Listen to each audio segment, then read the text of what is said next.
go ahead and Google it. I always find it quite difficult without looking at previous code. Okay. When you explain it there, it seems so simple. So is that okay? If that is the case, how many of you feel the same way? How many of you feel the same way? Shailesh is saying, when you give us a task, I find it very difficult to do that task. If I don't look at the other code. Just and if when I explain it seems fairly okay and we probably have the input, but otherwise it just seems impossible. Yeah, I mean, I find it. For me, yeah, because I don't have knowledge of this programming language. And I don't know from where to start and how to thinking in that way to kind of... I have roughly an idea of to put it all together. I know you have to declare, to import from an algorithm, to declare the variable, and then to work on the function. That's what I'm doing. But that is what it is. Yeah, but still, it's to put it all together. But what I'm trying to say is, are you guys thinking too much? That we can do it, we can't do it? Is that a bottleneck? Are you thinking inside the box that we can't do it? Just and whenever I give a problem, it's like, oh God, what is she giving? Right? And where to start? I mean, is that how you feel basically? Is that, and then do you look at, can you move away? I mean, okay. Another thing is, sometimes when we put ourselves into that competition or a race, I have to do it. Is that what the pressure is? That we have to do it because I've given you a task and you have to complete it? No. I mean, I'm not saying that. When I say race or the competition, that is not the word. Basically, what is your mind thinking it? I have to do it, but I don't know how to do it. And I won't do it correct. So it's like, if you're not even like looking into the problem, you've already decided where to start. Although I think you all knew where to start. So my problem is that if I don't look at previous code that I've written, Exactly. That's something to memorize. When you get to my age, you will find out. But you can't memorize the program. You can memorize the block. Does that make sense? You can memorize this is how you write on public static void main. So you cannot memorize the steps. There's no steps. Steps is what you will write down. Well, We need some more exercises. Exercises are there, they were sent to you 3 months before. Where you can have done that exercise. No, I need to check. That's not, I don't think so. If you would have done those exercises, then this wouldn't be the struggle. I don't think so you guys have completed all those exercises. I didn't. Not all. I'm very But then again, that is not for me. I know that you were given that as an exercise, but you are more than welcome to discuss a specific problem as well. Does that make sense? That I was trying to do this exercise, I couldn't understand this question or how to do this. But basically, the idea is that it's problem solving. Programming is nothing but problem solving. You have to look at the problem and see how can I divide that problem into small pieces first.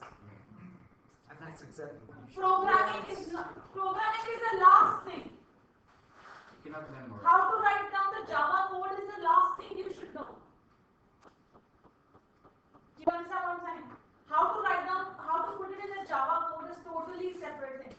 Can you see the steps how to solve that problem? That's what you will have to, because that nobody can teach you.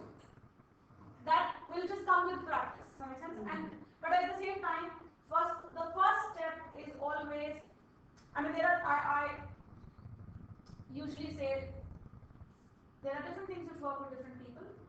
You can either divide your program into small tasks, or you divide your program into 3 things. What input is required? What is the output? Right? Like what do you want and what is given to you? And then from how will you go from here to here? But then you can't make a journey from start point to end point straight. You have milestones. I need to reach till here. From here I need to reach the next point, and then from there I can go. That's how you can actually, and the best thing is, till you are not comfortable, use paper. Best thing to write, nothing beats you from writing. Angel, I'm going to take your phone away. Okay, here C drive, gonna go back to where our program Java code is stored. C program files, Java, JDK, bin, copy address as text. Here, paste. So I think that should give me I should be able to run a code if I put anything in it.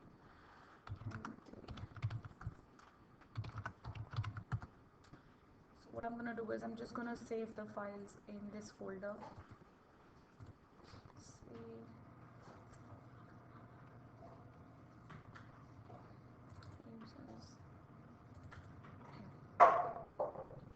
Here is where I'm going to save the file. So we are looking at a new file, and yeah, I asked you, the first question was to add numbers, correct? Yeah. Now before I write down anything else,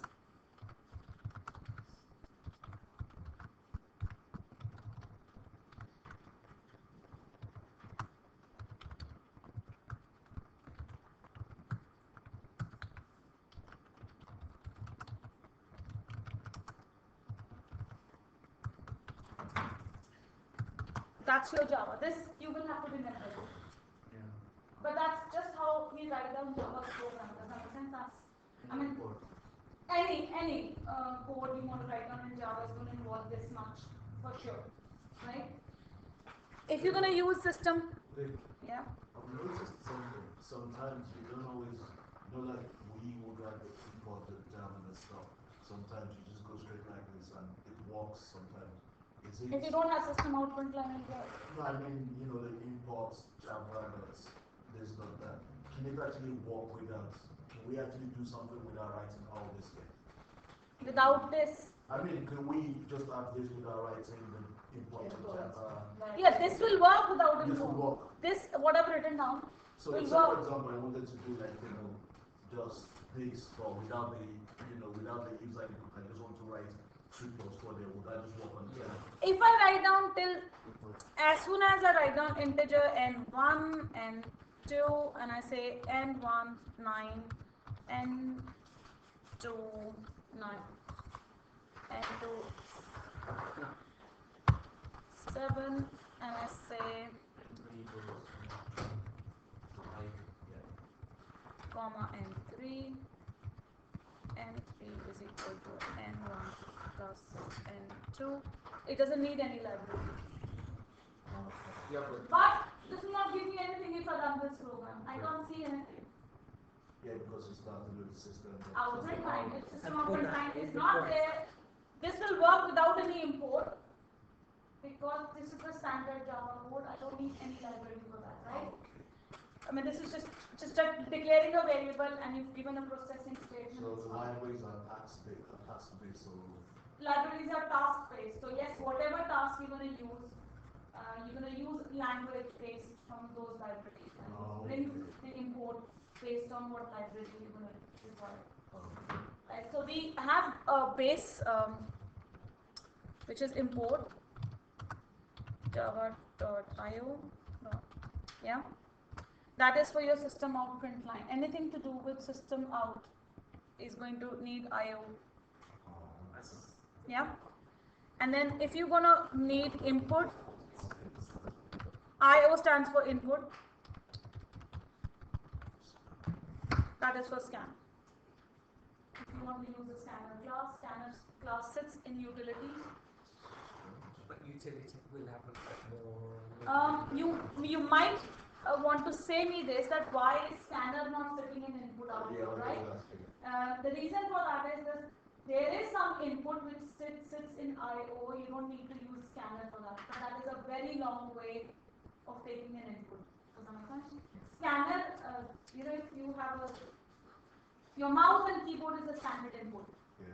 If you want to scan something, you need a scanner as a device. Yeah. And that's a third-party utility. That doesn't come with a standard system. Yeah. So that's why it sits in the utilities. Okay. But we are using scanner to pick up the keyboard information only, right? The other way is available, which is in IO, but it's a very long way. So say for example, we don't put scanning this because it's over scan. We can still do, the scanning and stuff. It will still work. Yeah, no, not the scanner class won't work. We will have to use something else. Okay, I'm saying the way this is, because that's util. Can the scanner class of operating, will it still work without putting scanner? Yes. Because when you said star, it includes scanner. Also, everything inside. Anything including in util will be included, but not a subfolder. Does that make sense? Okay. Not a util subfolder, but scanner is just in util itself, so it will work. Okay. Yeah. It's like this. If you look at, I'm just going to give you an example. Like, let's say if you are here and you're looking at C drive, program files, right? Now, program files have got all these folders. Doesn't have any file. Okay. Let's go to Java. Can you see now in this folder? I've got these files and these are folders, right? Java has been arranged in a similar way. There are folders, subfolders, and then subfolders, right? And the files. This folder is called as a package. The folder itself is called as a package. And all these files are files in that package, right? So all the libraries of Java are involved in some package or the other. Now util is kind of this, but it has got subfolders which has got certain files, right? When you say util.star, these are included, but these are not included, right? The computer doesn't automatically go in there. Oh. If you want to refer to this, then you will have to say util.bin.star. But we haven't reached that stage yet, where we've gone in one level above. So what util.star is just doing like this for files? Yes, All the files in. yeah, but it doesn't take. It just says go and search. Yeah, okay. You can, go and look. Okay, when Java compiles another thing. Let's take, I use the word, I gave you an English essay, right? And in that I use the word execute, just the word, right? You didn't know, somebody didn't know the word execute, right? I said, okay, this is the paragraph. If you need to convert this into whatever language, do that and give me the paragraph, right? But not all the words in that essay or paragraph is understandable by you. So I said, take this dictionary, and whenever you are stuck, go and look into this dictionary. Is that right? Now, when you are creating that extra, you're not going to include the whole dictionary, are you? You're going to just include the meaning of that word in your writing. So, compiler also works that same way. I give him the library, and it picks up the only code which is required from that library and puts in my compiler, so that when the program is compiled, we never need that library again. But it doesn't pick up the whole library, it only picks up the part which is required. But I am being lazy and I'm saying you go and look through all these files. Oh, okay. Do you understand? I am not being specific, I'm not saying this specific file. When I say util.star, I'm just saying there is some file which is related to scanner, go and have a look. And from that also, whatever I've used, just pick that out. But otherwise, you can be very specific saying this class only. But then there's no right or wrong. Does that make sense? Okay. Because at the end, what are the computers for? They're for fast processing. So let the compiler work. Why should I be bothered with the thing? And you, in this import statement, if you had java.star, comma. Yeah, but then there is no file in Java. If there is a file, it will include. File will include, but Folder won't, but then IO is a folder. That's why. Right, okay, scanner is a folder as well. Scanner is not a folder. Scanner is a file. That's the exact file. So from this statement, you wouldn't know if it's a file or a folder, really. No, because if it is a folder, then you'll have to put .star at the end. Oh, okay. Because the whole folder cannot be included. Yeah. If you want to include all the files in that folder, there will be always a dot and a star after that. Right? File name would just end with file. So if I write down here just scanner, then that means you are actually looking for that file. If it was a folder, then I'll have to put .star in front. Yeah? So that's just say star. Now here, this was your simple program just to include two numbers and add them in two numbers and just print the result, right? But again, we usually say this is not the best practice to add two numbers. The reason is because this program runs 10 times, the answer is going to be same. It's not user friendly, right? So here we change this line to, so first I'll have to do here, I have to take a scanner.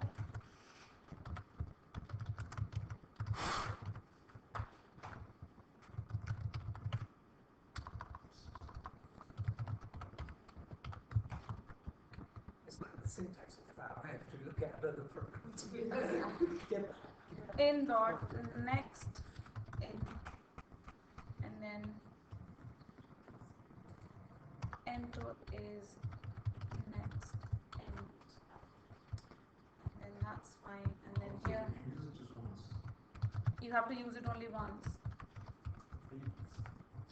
It's coming, so- Why do I need two different scanners? it's like You're using a scanner. You want to scan two papers. Are you going to use two different scanners or just one by one? No, just think. Just think. Why would you need, if you want to scan a piece of paper, are you going to, I want to scan 3 papers, I need 3 scanners? No. So you need one scanner only. You just scan the first paper, then you scan the second paper, and then you scan the third paper. Right? But yes, if you are storing, because you are scanning and you need to print, you need 3 different papers. Because whatever you're scanning needs to be printed. Is that right? You can't be scan and printing on the same paper again and again. Is that right? If I print once, if I print another paper on top, my first will get overwritten. Does it translate on? That's the variable.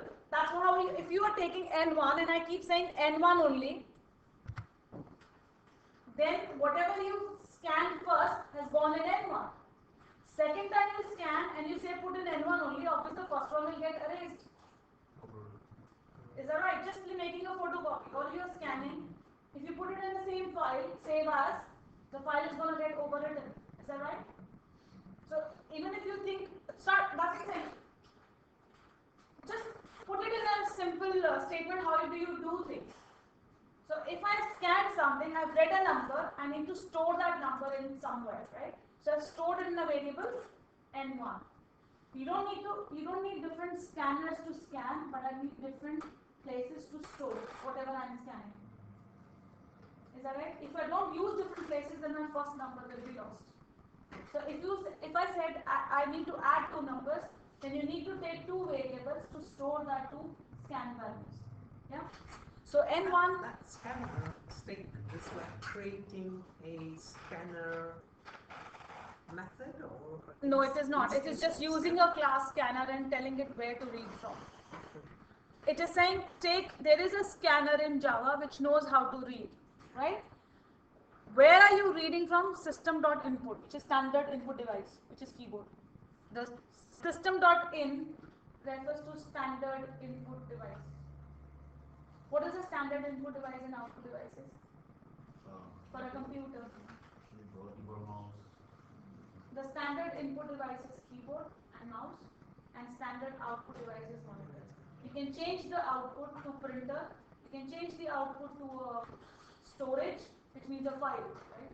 But that is secondary. That's, you can change the standard. I don't want the output on the screen, I want output on the paper, which means you will use printer. You don't want the output on here, you want to store the output in a file. That means it's going to be in a permanent place, it goes on a hard disk. Converting that into a file.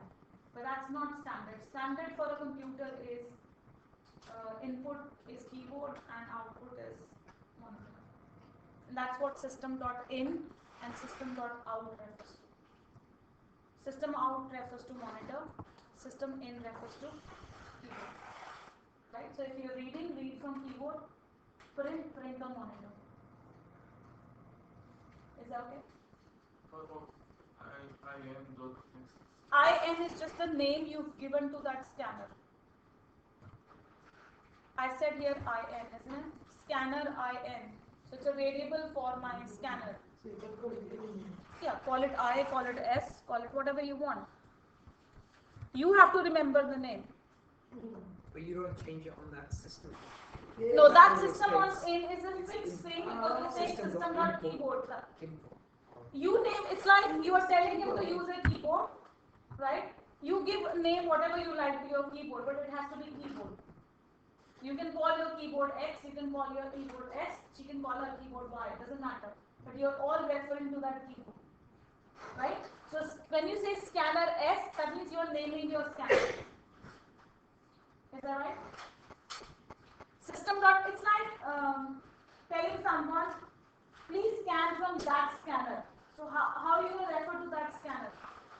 You have to give a reference to that, isn't it? If I tell you, go and scan this, where are you going to scan it from? So in your machine, you could have so many scanners. So you're saying, I want you to use a scanner, and that scanner should be reading from this place. Yeah? Yeah, so this refers to scan from keyboard, and this is the name you've given to your scanner. So whenever, if you've given a name to your scanner, that's your first scan, that is your second scan. Sorry? Where, if you scanned a number, where will you store it? You've got the first number, how will you store it? You need to capture that, isn't it? Whatever has been scanned, don't you want to capture it? Alex, otherwise what is this statement? Otherwise, how do I write down N1 is equal to whatever value? Is that how you write it down? If I was to give a value, then that's how we write down, right? N2 is equal to whatever. So now I don't want this 90 number. I want whatever somebody has typed in, I want that, right? Whatever somebody has typed in. Is that okay? This is what is telling me what he has typed in. Is that right? And then it is going in N1. Whatever the second number he is typed in should go in N2.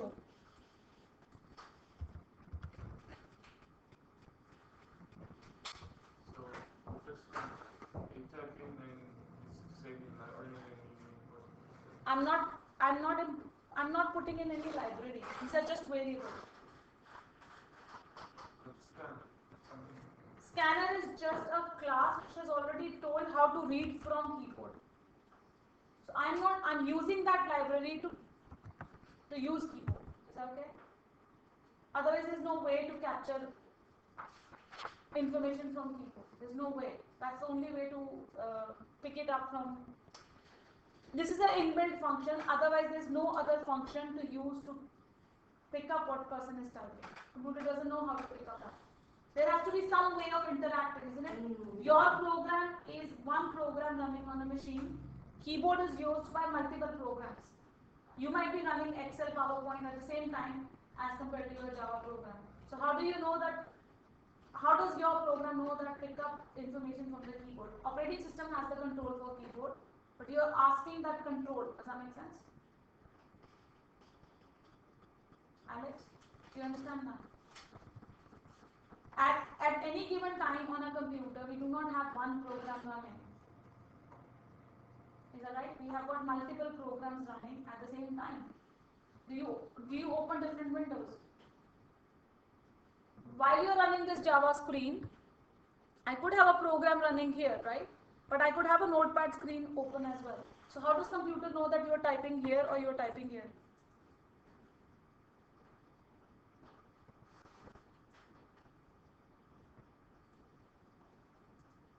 Do you understand my concept? Have you understood my question?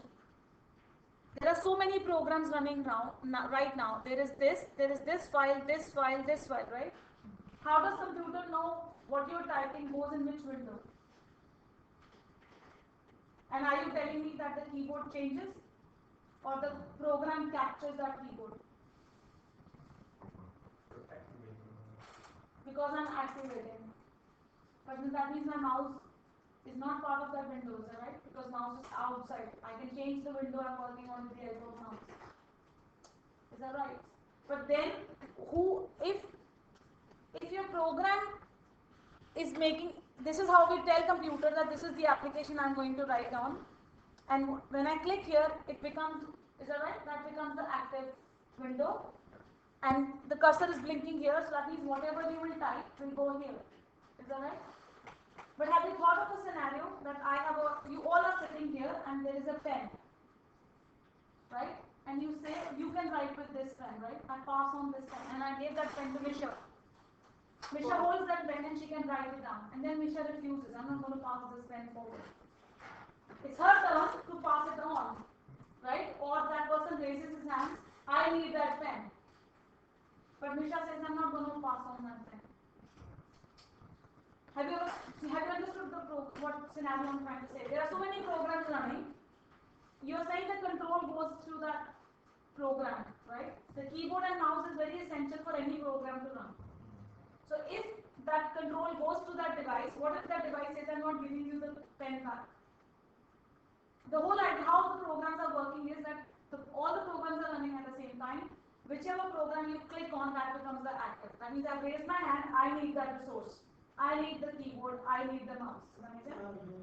So computer then, obviously you get that control. And then you click on another window, the keyboard and mouse control goes to that. But what if Natalie says, I am not giving the control back? Then that means that Control delete and process. then delete, right? But you can do that, but that is only possible because operating system kept the control itself. If that computer has taken the whole control of that keyboard and mouse, then there is no control over it. It's also not going to work. Nothing will work because that application has captured the keyboard and mouse, right? If that application says I'm not giving it, means it's not giving it. There's no other key you can press because it's that computer program is capturing it. This is why no program gets the control. Does that make sense? Operating system keeps the control. Do you understand? Control is with the operating system. You say what you write, it will write. And it will pass it on to you. Nobody gets the pen. Somebody is writing down, passing on whatever you are writing down. Does that make sense? That's why you have, if one program becomes stubborn, you say control to del. The control goes back to operating system and you can say cancel or delete that program. Basically, we are saying that when you leave, you're not working as a team. You're trying to do it. Does that make sense? So that's how operating system. Earlier, this was the problem. When Windows was not designed this way, there used to be a problem. You cannot, first of all, you couldn't run more than one program at the same time. If you run one program at the same time, and if something got jammed up, the only way was to shut down the machine. There was no way to come out of it. Right now, the design has changed. Spawn roping, sharing, The operating system keeps the control. And what we are doing right now is, by saying scanner system in, we are telling operating system, I need to use the keyboard. allocate the scanner for this. Yes. Allocate, how can I tell computer or how do I tell operating system is the class scanner. And which input device do you want to use is keyboard. So you're telling me that I want to use the keyboard with the help of the word, whatever variable because you're going to need the reference to that. Everything you need to have a name given to it. Is that right? So you're giving it a name, saying S, you can name that anything, and then you're saying new scanner, that's just a way of referencing it, and you're referring to the keyboard. And this one, the next int says read an integer from keyboard. This says read a next integer, it doesn't mean next. How many times you will write on next int would mean that many numbers. Does that make sense? And if you just say next, that will mean string. If you don't use next int, just use next, that will mean characters. One line. It will read one line. Is that okay? So here system out print line. Now what do you want to print out?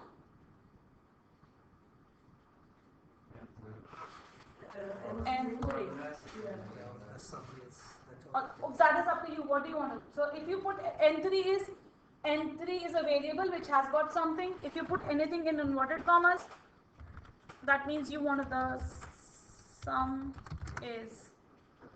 And if I put this is going to be wrong because you are saying two things at the same time. This is one literal, this is one variable. If you want to combine them, you will have to put plus. Because system out print line can only print one message. Right? But you want to make two messages as one, that's why you have to use plus. That means concatenate at the end of. So, and now because I call this public class, it doesn't have to be called file. This name is always the name of your file. Whatever you will name your file. So if I file, save as, Do you need the scanner? Util, I've not used it, isn't it? So, fine. Java.util will include. Yeah, yes. Util.star will include.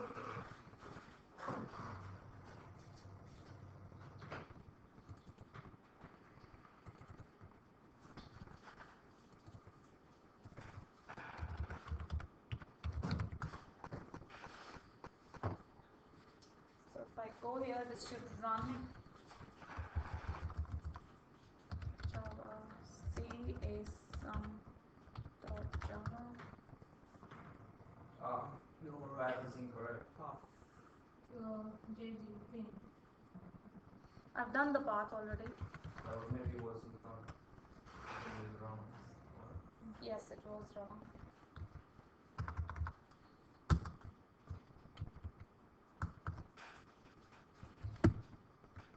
It had double C. Okay, so Java and a sum. Because now the cursor is blinking because I did not give any interactive message. Yeah, and we should put a text line. Yeah, that And enter first number, enter second number. Is that okay? Okay, the second program which I gave was, this was, the idea was that this was basic, so I didn't want people to feel that they are not doing anything. So I said, I gave 2 questions at the same time. I said if you know sum, then you don't do sum, you do swap. Swap it just means that I want, there is n1, there is n2. You've taken these 2 numbers, right? And let me just display them. System out print line. The number 1 is n1.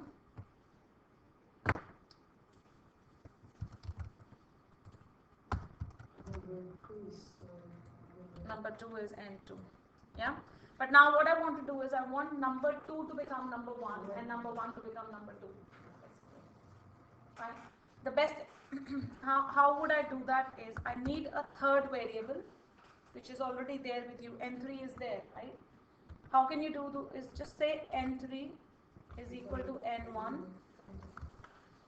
N1 is equal to N2 and then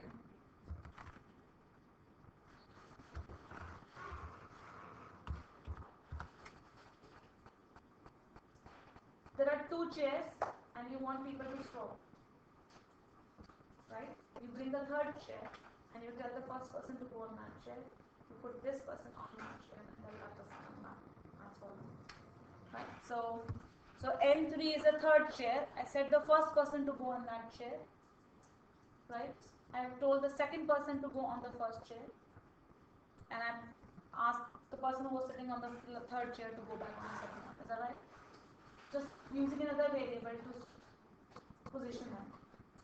Is that? If you don't do that, your variable will get overwritten. Yeah, if I don't do this, if I don't write this down, this line, then N1 has become equal to N2. So you've lost the value of N1. So you can't do that. So now N1 is N2 and N2 should be equal to N1, which was N3. But it has to be done in this order, otherwise you will lose the values. And all I can do is just print this print this whole thing again. Yeah, and you'll see the numbers have changed. Is that okay?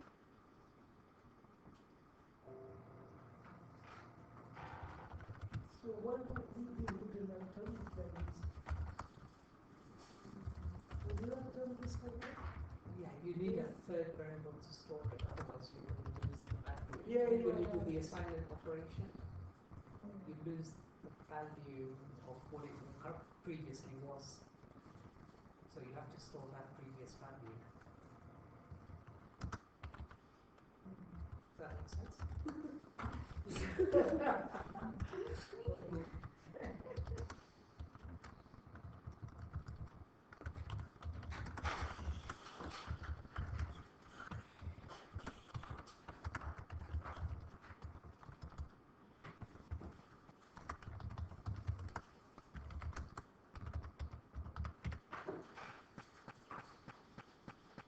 Is there any confusion in this? No, but No, that's fine. You can write it down because I would have sent you. It's good to write down. Yeah, but I want to write it. That's what I'm saying. It's good to write. Maybe like the first part.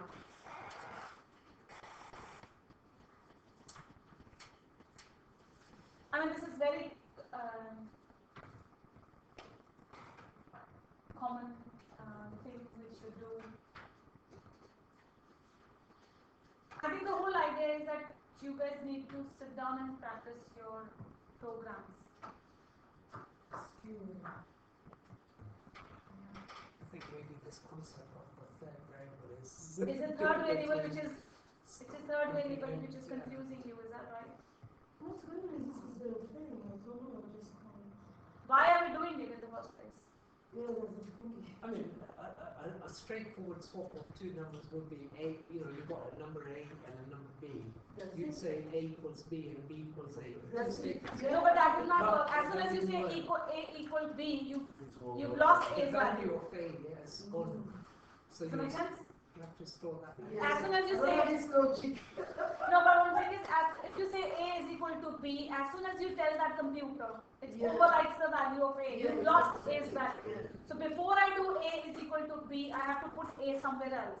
I see. So That's what we've store done the here. value. This is you've taken a third C basically, N3. So you're saying A goes in that, and then you say A is equal to B, that means B is here now. So I need to put, now this is your B, and then, so it's like, I can write it on top of this actually. These are two blocks you have, right? There is a number written down here, 9, and there is a number written down here, 43. Right?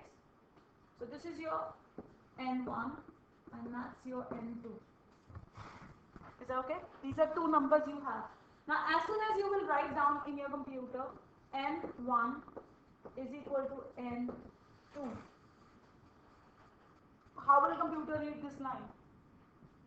Just put this number here, right? So that means this 9 is going to go and you will have 4, 3. So how will you write down N2 is equal to N1? If I write down this, 43 is going to go back in N. I don't want that. So what I've done is I've taken N3 and I said N3 is N1. So I made another block. I put 9 here. I send 43 here and I send this back here. This is what you've done. Otherwise computer cannot do it. Some things are so visually so easy, like as I said, two people want to swap chairs, just get up from each other and just swap. That doesn't work because the computer can only do one thing at a time. So if one is going to evaporate, It's like you just sit down another person. Like, yeah. on real life, if you say you go and sit there without you getting, because he can't get up at the same time. One thing at a time. So you either will sit on top of that person. Yeah, but that first thing is going to vanish.